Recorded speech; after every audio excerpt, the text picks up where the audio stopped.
first, let's get into some news.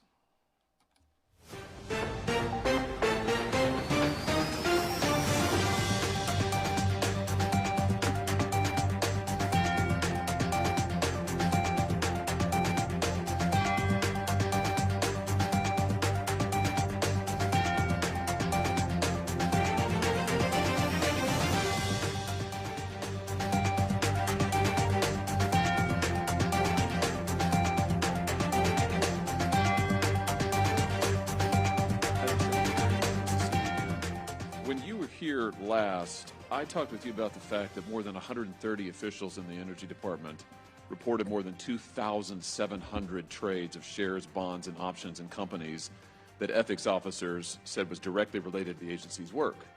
This is institutionalized corruption. And I asked you point blank, do you own any individual stock? And you told me, no. Let's just look at it. It was not a difficult question. Do you own individual stocks, Madam Secretary? You said no. In fact, you repeated it 3 times to me. No, no, no. Turns out that was false. You did own multiple individual stocks, and you neglected to report it to this committee for months afterwards. Why did you mislead this committee?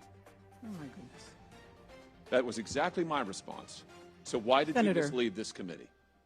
I believed that I had sold all individual stocks, and I was incorrect. So I came back. You just don't and know your portfolio? Pretty much. It's a big one, I guess, huh? No, it's extremely small. Apparently not. Someone manages it for you?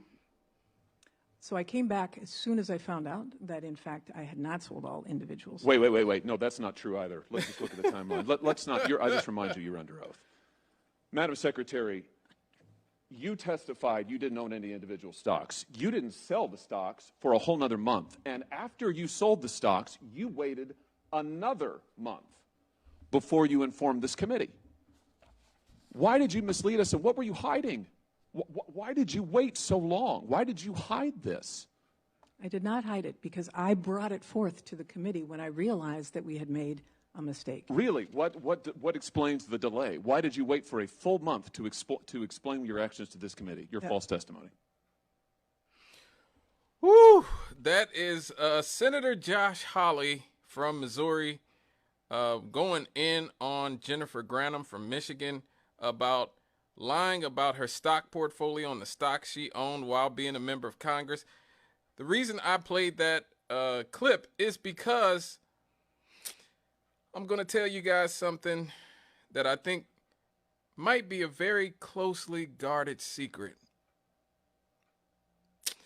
I think Congress, bear with me now, might be corrupt.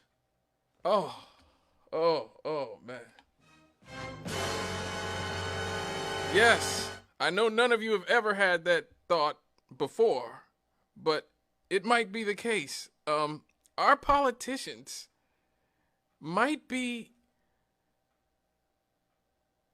doing things to enrich themselves at the expense of the American public. I know, I am shocked too. It is.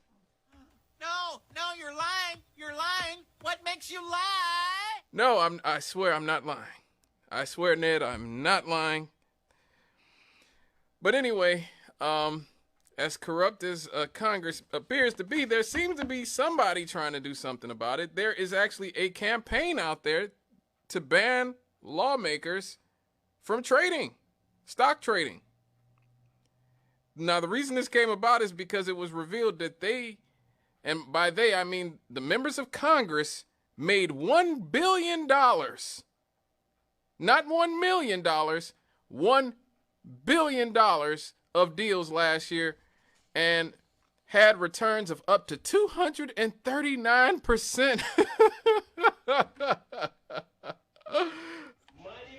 Money. Yes, money indeed.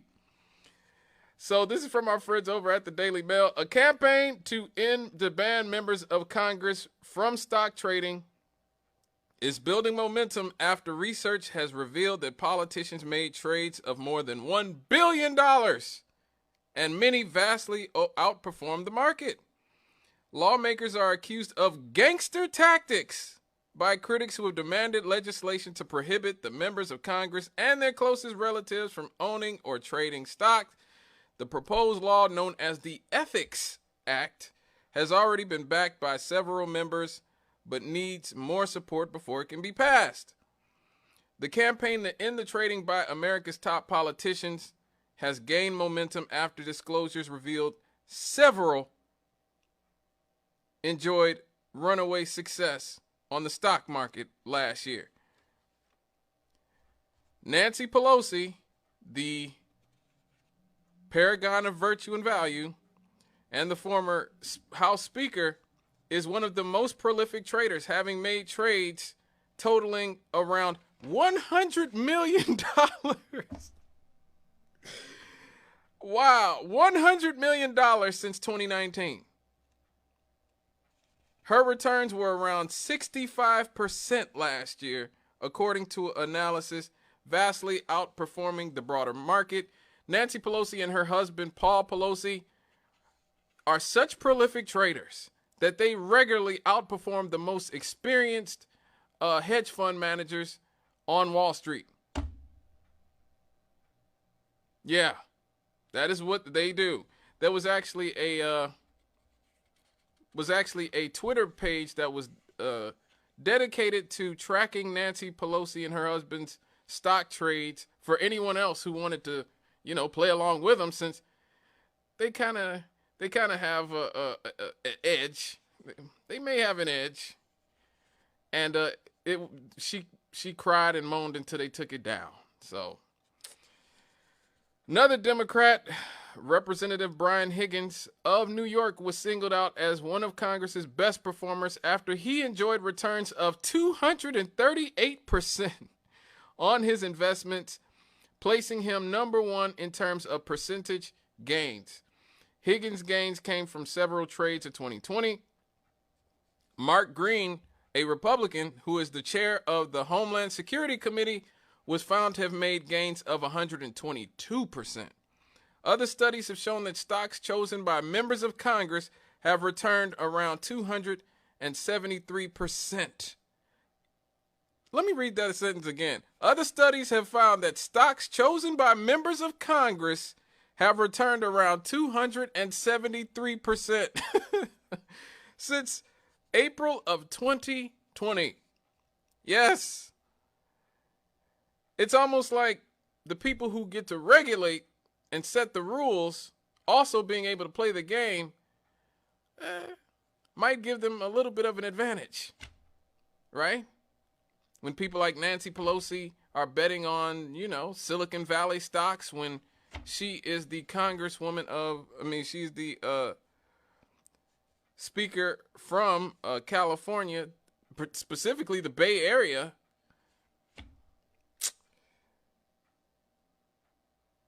That might not be so fair.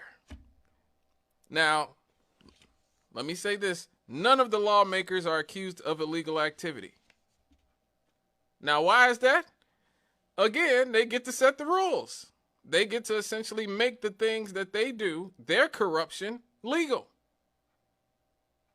And so, technically, we didn't break any laws. Segregation wasn't against the law. Slavery at one point wasn't against the law. Everything Hitler did in Nazi Germany, well, it was legal because they said it was legal. And so, again, if you gain anything from listening or watching the show on Facebook or WLTHradio.com, I want it to be that the people who make the rules and the laws in this country are not in any way representative of having any honesty or integrity whatsoever. There is no reason whatsoever to defend these people, because I've done plenty of shows, and there's always some political hack, some shield that calls in to defend their political party. Oh, but what about the Democrats? What about the Republicans? These people are all corrupt as hell. All of them. There is no reason to defend any of them. There is no reason to support any of them. Period. I'm not saying don't vote, but I am saying that we need to build a third party in this country and divest from these two corrupt corporate parties. Listen to this. Unusual Whales, a trading community which compiled a report of Congress members' trading activity in 2023, has now partnered with an anti-corruption organization to mount a fresh campaign against this practice. They say politicians should be banned from owning or trading stock entirely to prevent them from working with inside information or taking decisions based on their own financial interests. You think? Polls have shown that over 70% of Americans support a ban on lawmakers trading. 70% of Americans. 70% of Americans support a ban on this obvious corruption. And will it get passed? I seriously doubt it. I seriously doubt it. But let me just say this. These are the same people who will tell you that Donald Trump is the only threat to democracy in this country. That Trump and MAGA, that's it. Oh, it's just Trump and MAGA. Really? 70% of the public can support something, and it won't mean a damn thing if the wealthiest establishmentarians don't want it. 70% of Americans support universal health care. Do we have universal health care? Nope. Does that sound democratic to you? Does that sound like democracy? The majority of the public wants it? 70% of the American public supports a wealth tax on the rich. Do we have a wealth tax on the rich? Nope. Does that sound like democracy to you?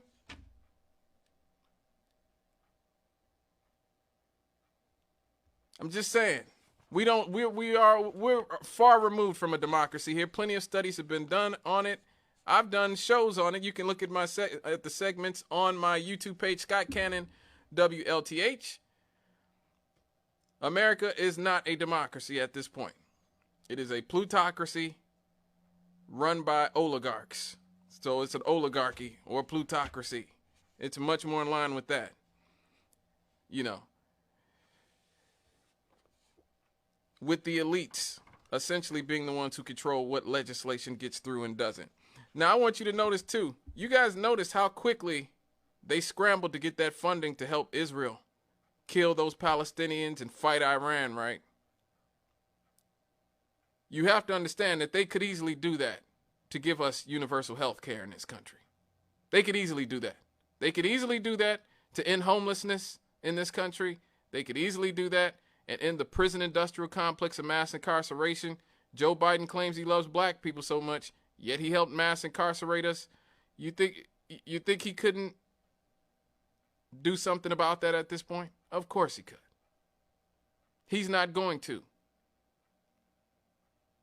Because you're not going to make him. You're going to vote for who they tell you to vote for like you always do. But anyway,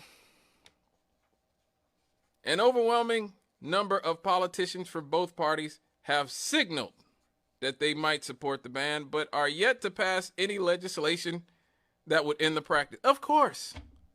Just like how the Democrats say they support a woman's right to choose, but just mysteriously never codified Roe v. Wade in the law like they could have under Jimmy Carter, under Bill Clinton, under Barack Obama, and now under Joe Biden. It's funny how that works. They support something, but they don't actually do anything to make it, happen, even when they have majorities. Funny how that works. Now, Nancy Pelosi is among those who said she would support a ban. In 2020, she backed the idea, but said it has to be government-wide, right? So the reason she did that was to sort of poison the well. She wants to poison the well because she knows that if it's government-wide, instead of just being the members of Congress, that people will go, wait a minute, I like to trade, all the other members of government who are not actually betting and making the rules that the markets run by will go, wait a minute now, I own stock, I don't want to change my stock. Oh. This is to make sure that it doesn't happen. You ain't slick, Nancy. Currently, lawmakers are bound by the 2012 Stock Act, an acronym for the Stop Trading on Congressional Knowledge Act, I guess. That law makes it illegal for politicians and their staff to use private information derived from their official work for personal gain. Lawmakers must also disclose their trades within 45 days, which, as you heard, Jennifer Granholm did not do. But the standard punishment for violating the act is, what do you think the fine for violating this act is? A member of Congress violating the Stock Act that is designed to maintain the integrity of our markets. Guess what it is?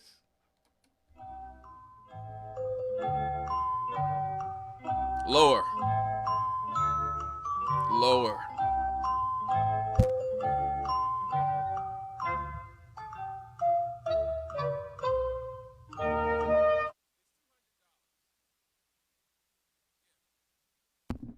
It's $200.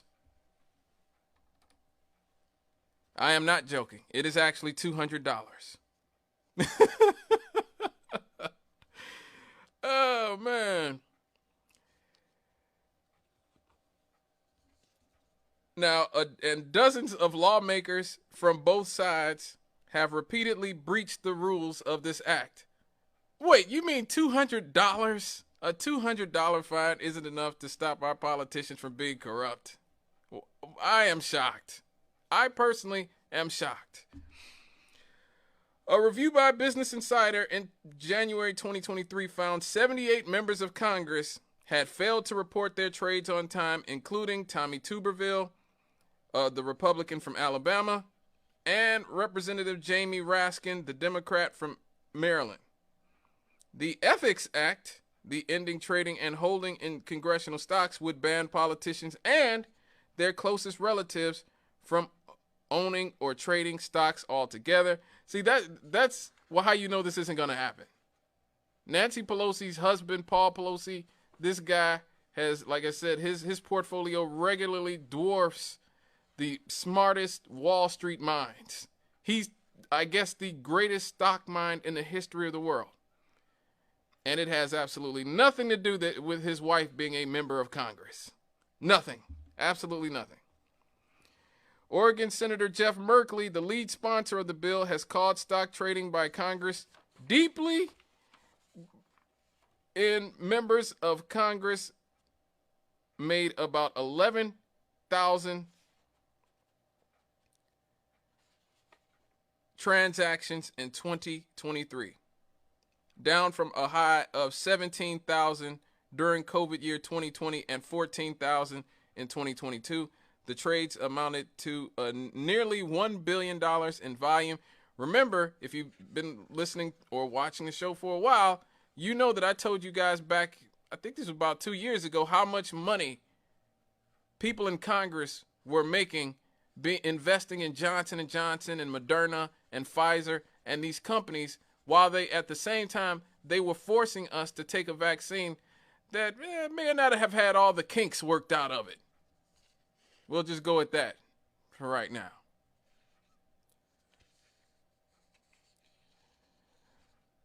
Oh man, y'all not gonna like hearing this. But Democrats beat Republicans in terms of performance and volume of transactions last year, which illustrates what I've been talking about and documenting probably since I've been on this station for the last 8 years, I think I've been here at WLTH. The Democrats have become the party of the wealthy. 90% of the richest congressional districts in America are controlled by Democrats now. 90%. All the richest parts of the country are controlled by Democrats now, so this doesn't surprise me at all whatsoever.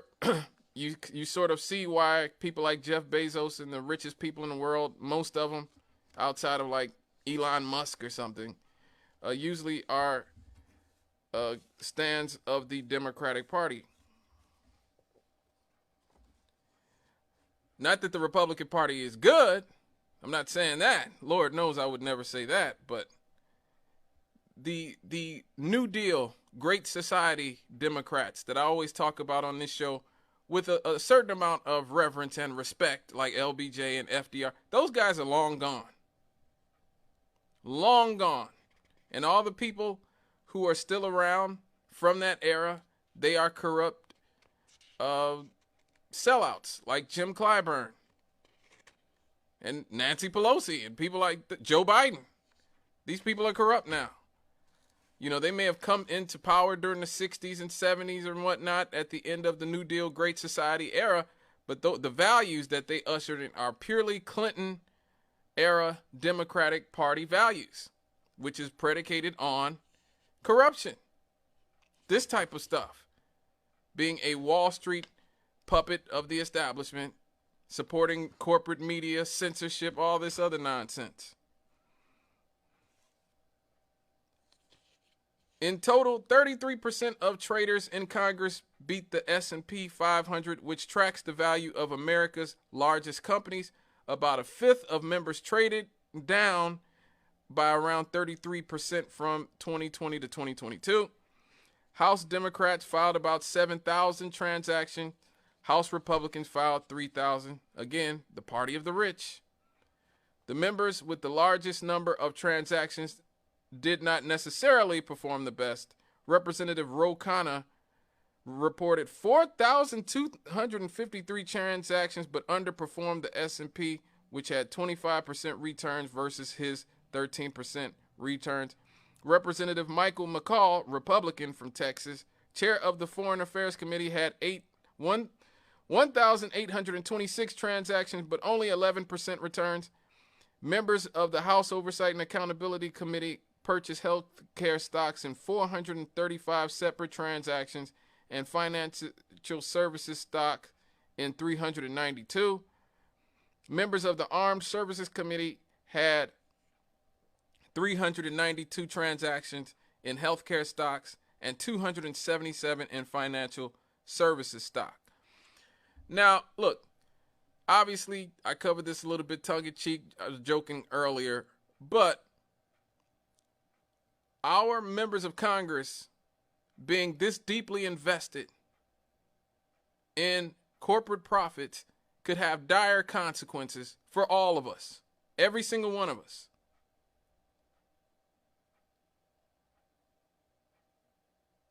We are seeing right now the world in a position that may be the most precarious it's been since World War II. We are at the dawn of nuclear warfare. And wouldn't you know, a bunch of our politicians are invested in defense stocks. And so as tensions mount in the Middle East, they stand to benefit and make buku dollars from these endless wars that America keeps finding itself in. So over the weekend, you guys know that Iran launched a drone attack on Israel after Israel kept bombing it and everybody else in the region, which came in response to an airstrike of an Iranian embassy in Syria. So Israel is trying to essentially drag us, the United States, into World War III by these reckless actions. Now, these reckless actions are going to lead for a lot of funding for defense contractors and defense companies in general. When you look at the politicians who are deeply invested in these defense stocks, you'll see that people like Kevin Hearn, who bought 1,000 to 15,000 worth of Lockheed Martin, which is, I think, the biggest defense contractor stock, in March, at the end of March. The member of Congress also bought shares of Lockheed Martin last year and also bought shares of RTX Corporation in December and March, with each purchase listed at $1,000 to $15,000. You're going to see that these people are really, really going in their bag. Or should I say they're really making a bag. Kathy Manning from North Carolina bought between $1,000 and $15,000 worth of Lockheed Martin shares in December, January. Mark Wayne Mullen bought between $1,000 and $15,000 worth of shares in RTX Corporation. Josh Gottenheimer bought $15,000 to $50,000 worth of shares in Northrop Grumman. And so the 5 members of Congress who have made the most money in defense stocks would be Kevin Hearn, who I just talked about, Mark Green, who I just talked about, Tommy Tuberville, who we talked about earlier, Michael McCall, who we talked about earlier, and of course, the Queen Bee herself, Nancy Pelosi. Because it's not a story about stock corruption without mentioning the Pelosi's. A lot of the members of Congress benefited by owning shares of these energy stocks as well. Before the invasion of Ukraine by Russia, so they all made a lot of bank. These members of Congress might also vote for additional funding to Israel, which would again make them more money. People like Mark Wayne Mullen are on the Armed Services Committee. Kathy Manning bought Lockheed Martin shares before publicly calling to hold Iran accountable. So we are in serious trouble when the people that we are counting on to be logical and rational and do what is best for the American people are incentivized by their pocketbooks to do the things that might actually get us all killed. And remember, it won't be their children who are dying in these wars. Their children are not going to be dying in the middle of Iraq, Afghanistan, Libya, Syria, Somalia, Iran, when we finally decide to have a war with Iran or China or anybody else. Their kids are going to be safe at whatever college that there is when we start having drafts again.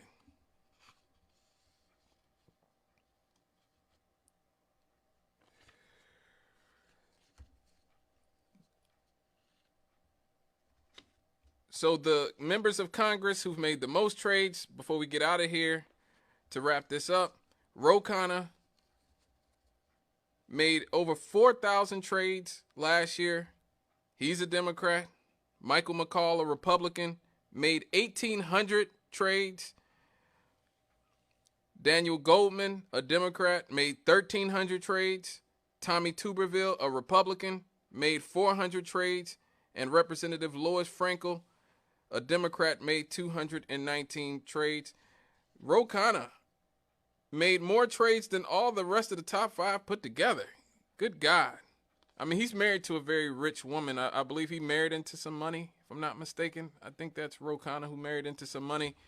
But it just goes to show you that so much of what happens in this country is not decided by, who has honor, who has integrity, the Democrats, the Republicans, which one is corrupt and which one is... They're all corrupt. Both parties are corrupt. They've been corrupt for a long time. The Democrats, the Republicans, neither of these people are going to save you. Period. It's going to take the organization of all of us, regular people, to decide to stop going along with this nonsense. Period. If they decide to actually pick and start World War III, I implore you, do not send your children to go fight in it. Do not send your children to go fight in Iran, Afghanistan. Do not offer your child up to be a sacrifice to Mark Wayne Mullen and Nancy Pelosi so that they could keep making money from Northrop Grumman and Boeing and Raytheon and Lockheed Martin. Don't do it, folks. Just say no. All right, folks. When we get back, can Caitlin Clark save the WNBA? Can the WNBA get out of its own way and finally become a popular and profitable league? And what are the racial dynamics in this entire discussion that seems to be taking over the nation? We'll be right back after these.